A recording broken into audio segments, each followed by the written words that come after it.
Since I'm stuck waiting for steering column parts to get here for the red Highboy, and we're kind of at a standstill on that project at the moment, figured I'd fire up the blue Highboy and pull it over in front of the shop, pop that rear differential cover off, and we'll kind of have a little inspection at what failed in there the last time this thing was out wheeling through the snow.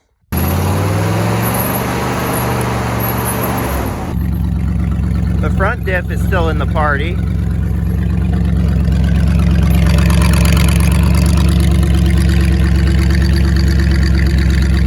And it's a whopping 30 degrees out today. This is what we call fake spring because it's definitely going to drop below zero for the next month or two, and then we get actual spring.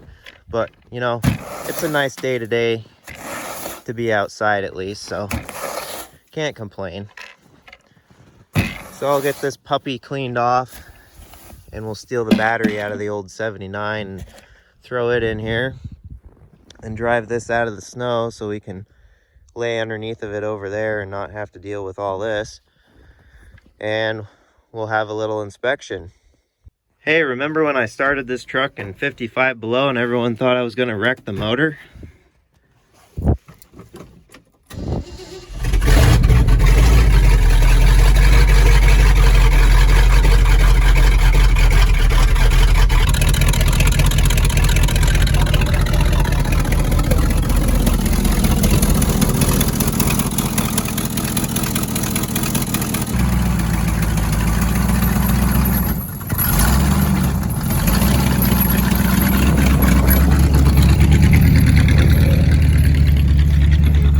I was going to pull it up here closer to the shop, but down here on the flat will be better. That way we're not dealing with the little incline, because I'm probably going to jack up the back here so we can spin each side once we get that cover off and see what's going on in there. So let me go grab some tools and we'll get after this thing here.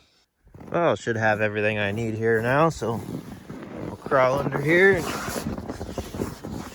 get this here cover off.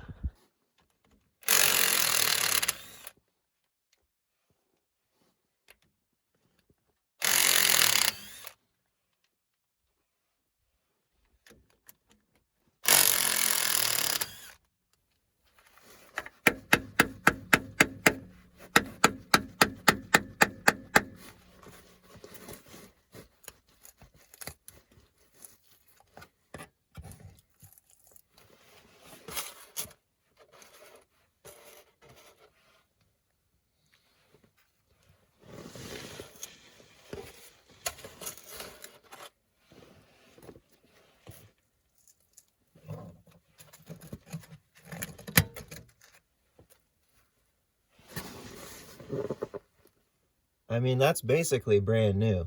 You don't got to worry about that.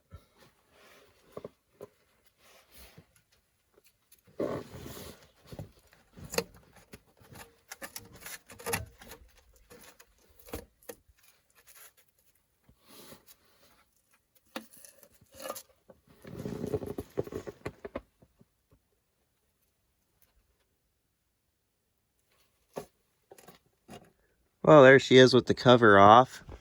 Other than the really dark fluid, I'm not noticing anything obvious yet. I'm gonna drag a floor jack out here and we'll jack it up so I can spin it around and see what's going on. Propelled by the truck when it was up that snowbank, it was just free spinning this rear drive shaft. But right now, she's still engaged.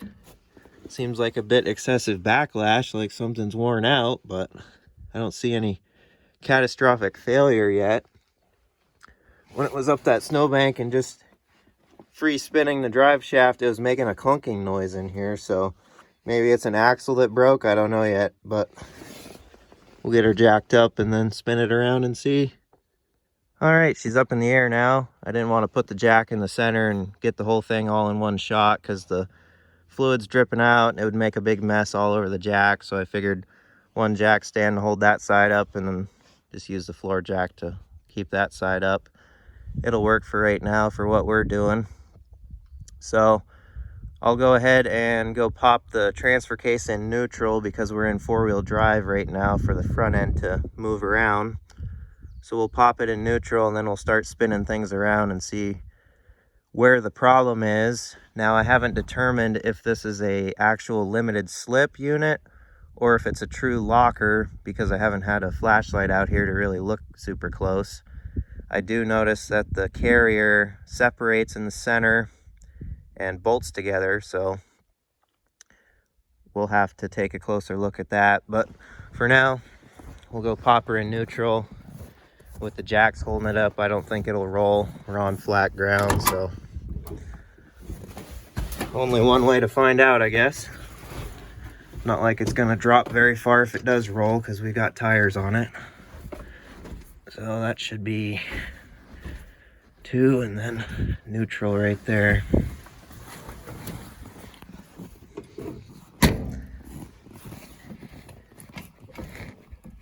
Yeah, that should be it.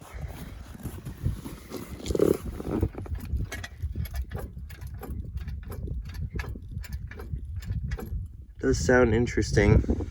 Get my gloves back on to turn those better, but we'll get set up with the tripod probably, and I'll just roll it around and we'll see what we see. All right, got you guys set up here on the tripod. Now I'm gonna roll it around, just go by feel and what I can hear, and then we'll move in for a closer look with the flashlight.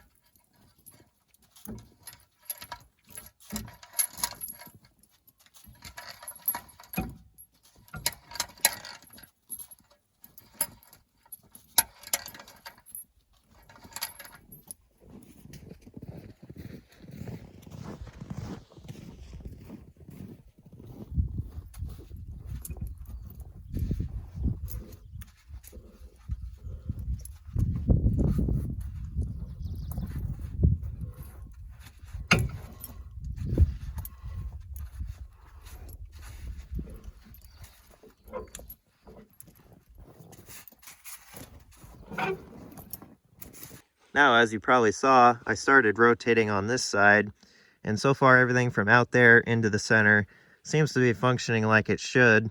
But while I was rotating that wheel, if you were watching over here, this wheel will kind of slowly rotate forward on its own, and then it'll quit moving, and then it'll pick up again, move a little bit more, and it's kind of random, does its own thing. So that tells me that something over on this side is screwed up in between the differential and this wheel. So I'll show you guys what this side is doing. Now over here on this side, when I turn this one, it feels like it kind of wants to freewheel and be independent from the differential. And then the more you turn it, it'll build up resistance and then get hard to turn. And you just keep forcing it, and it does that pop in there.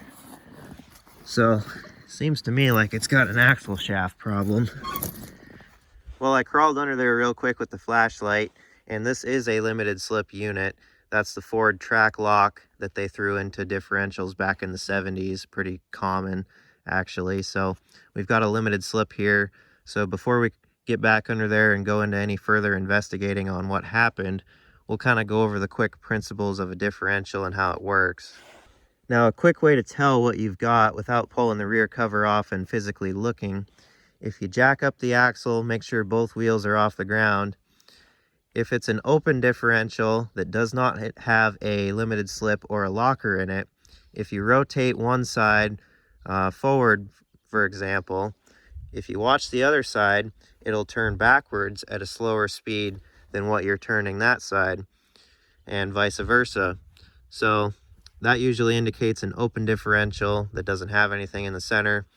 And if you jack up a limited slip or locker, if you rotate that side, the other side will rotate at the same speed, and it'll feel direct. You'll actually just feel it, and it's a direct link because they are locked in the center. That's the whole point of a limited slip and a locker. Now, the difference between a limited slip and a locker, the limited slip has a clutch pack in there, which this one does. They have a clutch pack, which when power is applied, they allow the wheels to be locked together, to be powered at the same speed, and essentially lock for traction. Now, when you round a corner, the inside wheel is going to want to try and bite and grab. So the clutches in there actually allow slippage and that wheel to travel at a different speed than the outside wheel. And this prevents wheel chirping, and it's hard on your components and everything. And that's basically the whole principle of an open differential that doesn't have anything. Now on a locker, where they're locked all the time truly, and that's why they call it a true locker, they're going to be powered, they're going to be locked together all the time. Even if you round a corner on pavement, that tire is usually going to want to chirp on you, and it's going to want to kind of bind, and that'll wear out parts prematurely usually. And that's why true lockers are mostly prominent in off-road vehicles when you're not on pavement and don't have to worry about it. So that's why the limited slip is real nice for basically dual purpose. However, limited slip can cause problems because they've got those clutch packs, and a lot of people will just throw gear oil in, but you need a gear oil additive for those clutches as well. And then, of course, over time, like any clutch fiber and material, they'll wear out over time. So your clutches go bad in your limited slip carrier, and they wear out, and then things don't function like they should. And that usually shows up in your gear oil and whatnot. It'll be dark like this. But usually, even though if the clutches are screwed up, it'll still tell you if you've got a limited slip, because that tire will still turn the same direction, just might not be at the same rate, kind of like what we've got going on here. But we haven't determined yet if it's an axle shaft problem or a limited slip clutch problem or whatnot in the center. So that's basically how everything works in a nutshell. It's not the total technical explanation, but just a quick rundown. So now we'll crawl back under there and we'll keep investigating. All right, we're under here now. So if you were doing this 100% correctly and professionally, unlike me, you'd want to take a can of brake clean and get all this gear oil off everything, just so you can better inspect the gear teeth and, you know, watch for discoloration of metals where it got hot, and so on and so forth, which we're not going to do. I don't really want to waste a can of brake clean on this, but we'll go ahead and rotate it around and just have a look at it. Now, something I will mention, the chains are rubbing on that jack stand. That's a little bit of the noise you're hearing. However, that loud pop going on in here is related to the axle. It's not anything down there, so just wanted to mention that. But if we look in here, get the flashlight, you'll see the whole limited slip setup, and you can't really see the clutch packs, but they're in there on each side. And then each pin has a block on it. So that's the whole Ford track lock setup. And so far, I'm not really seeing anything that looks bad. And we'll just rotate it around. As you can see, it is spinning this side some. Just not consistently. It's kind of random. And then you can actually see the wear pattern, and then it's cleaning off the gear oil a little bit. You can see we've got good, proper engagement on the teeth, and that shows that somebody did a good job setting this up. There's no real sharp wearing on the edges of the teeth from any funky wear patterns or anything like that, and they don't seem to be shaped bad or anything. This is why when you set up a differential for the first time, you put yellow paint on the gears and then rotate it around, and that'll show you how much tooth engagement you've got with the pinion, and then whether or not you like it, you can change it with shims and whatnot to get it more accurately. But just by the wear pattern and and watching it clean the gear oil off, you can see that it's got really good engagement. So so far the teeth look great. And then if you look up under here, you can see the pinion back there, and so far it looks good too. And then in the whole carrier limited slip deal, I don't really see anything wrong. So what it's seeming to me like, I'm 90% sure that based upon that wheel will build resistance, and then it'll let go, we'll hear that pop noise, and then it'll kind of free spin, and it'll keep doing that. That's kind of telling me that the axle shaft on this side is snapped somewhere, and it's probably not a super clean break. It's probably like an angled, jagged looking thing. And when we're turning this side, those two halves are still grabbing each other, but when you apply any super load to it, it lets go. That's the pop we hear. Then it free spins, and then it'll come back around and grab that part of the stub that's broken off and try to turn again, and it just keeps repeating that. So based upon all that and what we're seeing in here, everything else looks beautiful actually to me, other than the dirty fluid. That tells me that we've got a broken axle shaft. So I think now we're gonna go out there, zip off all those hold down nuts on the axle shaft, and we'll slide that thing out, and we're probably going to notice that it's broken off, because your axle shafts come in and the splines on those engage each side spider gear, because the inside of those spiders have splines in them, and that's how everything works. So yeah, we'll go ahead and go pull that out.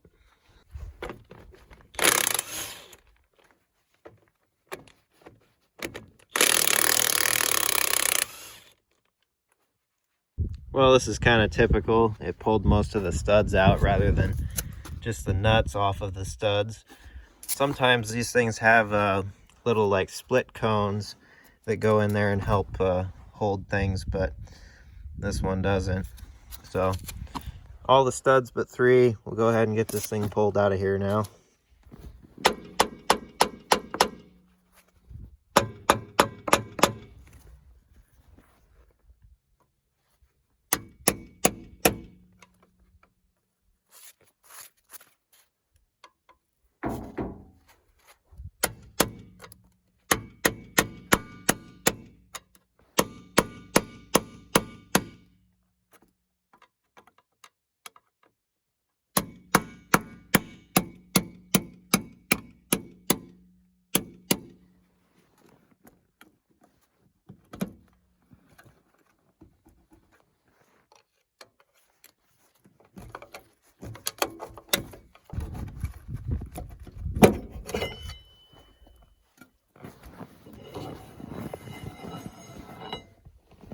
There you go, just like I thought. There you have it. Not a clean break. It's pretty jagged, so that's what allowed the other end to still grab it and try to rotate this side. But once it got under any real amount of load, it would just slip past the brake, and then we'd hear the noise and it wouldn't do anything. So that's what's important about process of elimination and diagnosing out your issues, and you'll eventually find the result, which not a lot of shops or individual people want to do that anymore. They just find that you know, the rear axle doesn't work, so oh, let's rip it out and replace the whole thing, when if you take the time and diagnose it, you'll just find that 1 or 2 parts failed, and that's all it needs.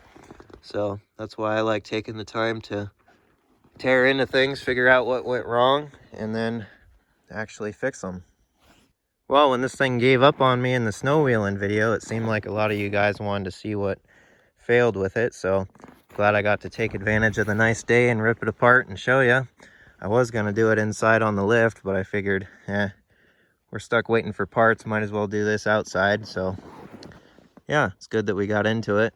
And other than the broken axle shaft, obviously, and the thing probably needing another set of clutch packs just for general maintenance and lack of fluid changes, as you can see. There's nothing wrong with this axle. I'll totally fix it and use it. Now, I'm pretty sure I mentioned in the other video when this thing let go on me that this is not the original rear axle to this truck. The Ford F-250 Highboys ran a Dana 60, and this is a Dana 70 out of a 1-ton F-350.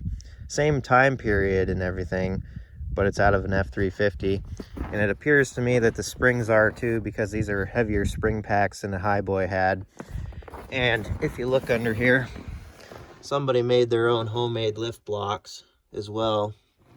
So, seeing as that this is a custom setup that somebody swapped into this truck for whatever reason, maybe they just wanted, you know, a heavier setup back here, not sure.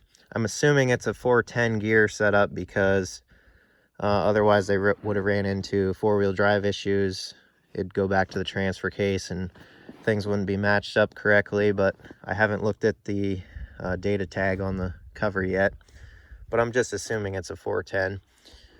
And another thing about the Dana 70s, they have heavier lugs on them than the stock setup. As you can see, these are smaller.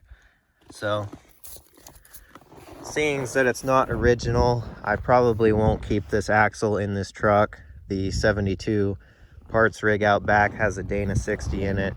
So I'll probably rip that out of that truck and then swap it into this. Probably keep the spring pack, but throw the 60 in here just so that the lugs are matched up. Then you're not having to worry about, you know, different size lug nuts and that kind of stuff. And another thing about the Dana 70s, over here, they're actually left-hand thread and the regulars are not. So just more of the heavy-duty stuff. The left-hand thread idea was very common back in the day, and then about the 70s was when they faded that out. So just to avoid any complications, probably put her back original. So anyways, hope you guys enjoyed the inspection and diagnosis on the rear axle here. We found out what failed during the shenanigans in the deep snow, so that's the way she goes sometimes. Break parts, fix it, and keep doing what you're doing. So that's what we're gonna do. But for now, I'll get the thing buttoned back up, put it all back together, and dump that gear oil back in it for now, just so it's not dry. And I'm not wasting brand new stuff either. And then when time allows, I will get this Dana 70 all fixed up and throw it back into something. But for now, it can just stay in this truck, and then when this truck gets all redone like I want to do it, she'll get the Dana 60 out of the other truck. But till then, hope you guys enjoyed, and be sure to leave a like and subscribe. So till the next video, I'll see you guys later.